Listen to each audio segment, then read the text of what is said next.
नमस्कार, आदाब, सत श्री अकाल। मैं हूं आपका दोस्त शशांक। एक बार फिर से मेरे चैनल ब्रिलियंट टेक गुरुजी पे आप सभी का स्वागत है। आज एक ऐसी कहानी मैं आप लोगों को सुनाने जा रहा हूं जो एक सच्ची घटना पर आधारित है, उत्तर प्रदेश के एक छोटे से जिले मऊ की। दोस्तों, आज जो मैं कहानी आप लोगों को सुनाने जा रहा हूं ये कहीं ना कहीं इंसानियत को शर्मनाक करने वाली कहानी है। एक ऐसी घटना जिसे सुनने के बाद वो कहीं ना कहीं हम सभी को भावुक करती है। जब ये दीपक ने मुझे इस कहानी के बारे में बताया कि ऐसे अमन की बहन प्रिया को जलाकर मार दिया, और मारा भी क्यों? दहेज प्रथा आज के पीछे हमारे समाज में मुझे बहुत अफसोस होता है कि आज भी हमारे समाज में इस घटिया किस्म के लोग रहते हैं जो दहेज प्रथा को मानते हैं।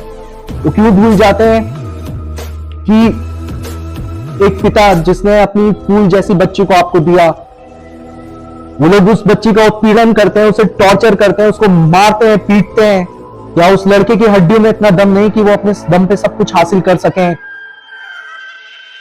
जब इस घटना के बारे में मुझे पता चला तो कहीं ना कहीं अंदर से मेरा दिल भी सहम गया बहुत बुरी तरीके से। और आज मैं समझ नहीं पा रहा ये कहानी मैं आपको कैसे सुनाऊं। कहानी की तरफ बढ़ते हैं। आज से करीब 10 साल पहले अमन की बड़ी बहन की शादी को 10 साल हुए थे, और उसका जो पति था, जो कि पेशे से एक डॉक्टर था दांतों का, वो आए दिन इसकी बहन को दहेज प्रथा के लिए टॉर्चर करता रहता था, परेशान करता था, आए दिन मारता था, पीटता था, और कई कई दिन तक भूखा रखता था, अरेंजमेंट करता था उसकी बहन का। लेकिन अमन की बहन कभी भी अपने माता पिता को इस बारे में कुछ भी नहीं बताती थी। शायद अगर वो बता देती तो उसके बच्चे ना तो अनाथ होते, ना उसे अपनी जिंदगी गंवानी पड़ती।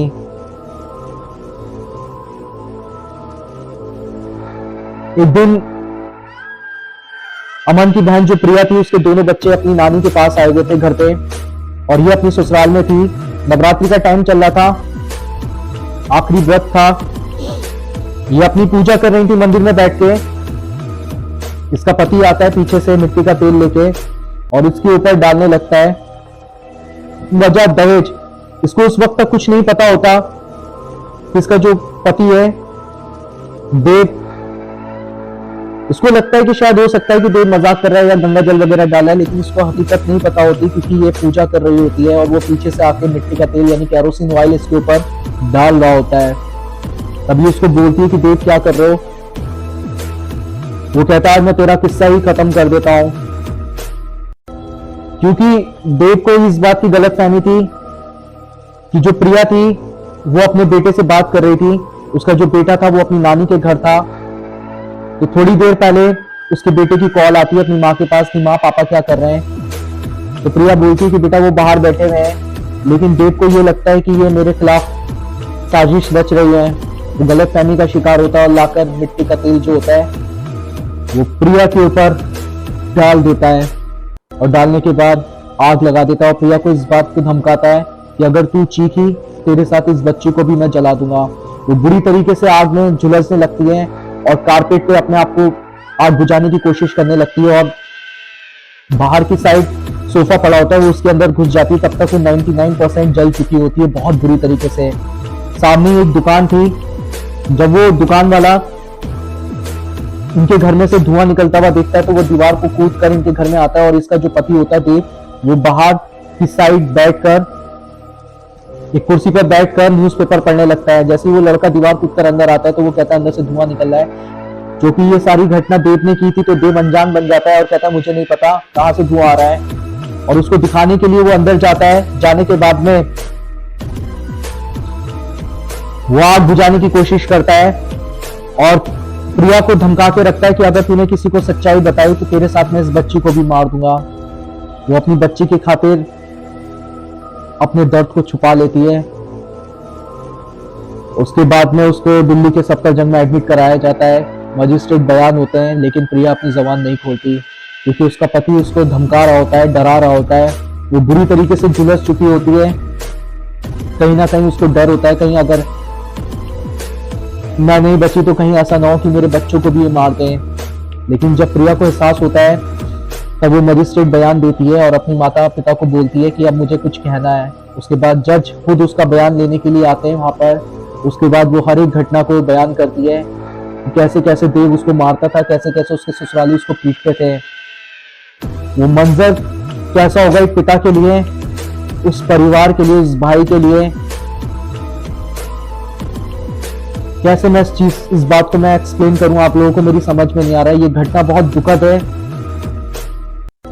कि आज भी हमारे समाज में इस घटिया किस्म के लोग पड़े हुए हैं जो दहेज प्रथा पे ना जाने कितनी प्यारी मासूम बच्चियों का कत्ल कर देते हैं। तो जब वो मजिस्ट्रेट बयान देती है तो अपनी उत्पीड़न के बारे में बताती है, कैसे रोज उसको देव मारता था, पीटता था, उसको हैरेसमेंट करता था। खैर उसके बाद प्रिया का निधन हो जाता है और प्रिया हम सबको छोड़कर इस दुनिया से जा चुकी होती है। उसके बाद में मामला कोर्ट में जाता है। कोर्ट में जाने के बाद जज पूछते हैं उसकी माता पिता से कि क्या फैसला है आप लोगों का। तो उसके बाद उसके माता पिता को पता होता है कि कानून अंधा होता है और पैसे के दम पे मुजरिम भारी होता है, क्योंकि कहीं ना कहीं हमारे देश का कानून सख्त तो है लेकिन पूरी तरीके से नहीं।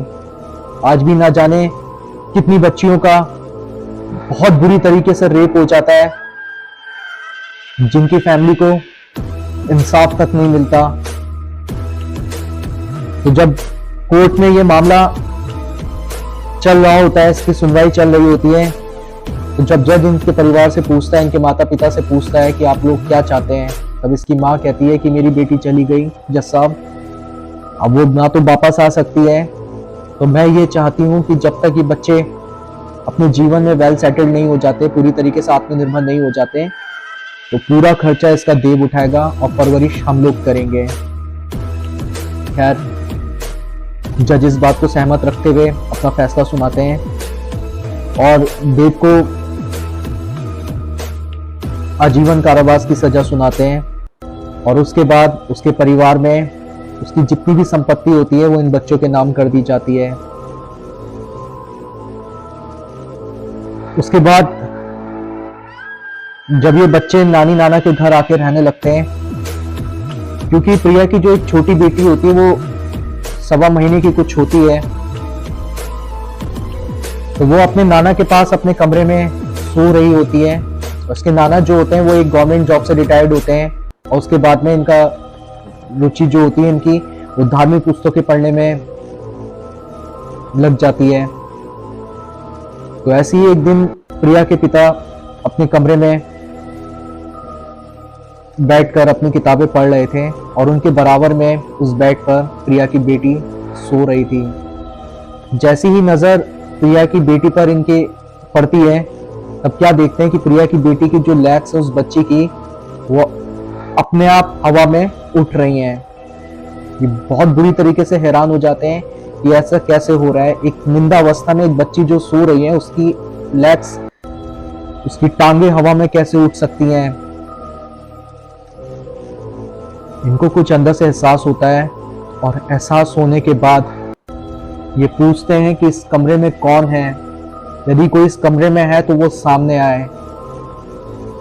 तो सोचिए दोस्तों वो उस वक्त का वो मंजर कैसा होगा जब एक पिता के सामने उसकी बच्ची की आत्मा उसके सामने आ जाए, जो कि इतनी बेदर्दी से जिसकी मृत्यु हुई हो। तो प्रिया अपने पिता के सामने आती है और बोलती है कि पापा मैं हूं और मैं अपनी बेटी को खिला रही हूं और मैं इसको लेने अपने साथ लेकर जाना चाहती हूँ, क्योंकि ये संभव नहीं है। शरीर मरता, आत्मा कभी नहीं मरती। वो भावुक होते हैं और उसको बोलते हैं कि तुम्हारा यहाँ कोई काम नहीं है, अब तुम यहां से जा सकती हो। खैर उसके बाद वो जो अदृश्य जो आकृति होती है वो वहां से गायब हो जाती है। लेकिन जब इसकी घटना के बाद और परिवार के सदस्यों को पता चलती है, यानी प्रिया की माँ को जब ये बात पता चलती है तो वो बहुत रोती हैं। तो दोस्तों कमेंट बॉक्स में आके बताइए आप दहेज प्रथा के प्रति आप लोगों की क्या भावना है। क्या हमारे समाज में ये पूरी तरीके से इसको बंद होना चाहिए या नहीं। जो लोग दहेज प्रथा के लिए उन माता पिता की बच्चियों को उत्पीड़न करते हैं दहेज लाने के लिए, या उनके खिलाफ सख्त से सख्त कार्रवाई होनी चाहिए या नहीं होनी चाहिए, कमेंट बॉक्स में आके बताइए। धन्यवाद।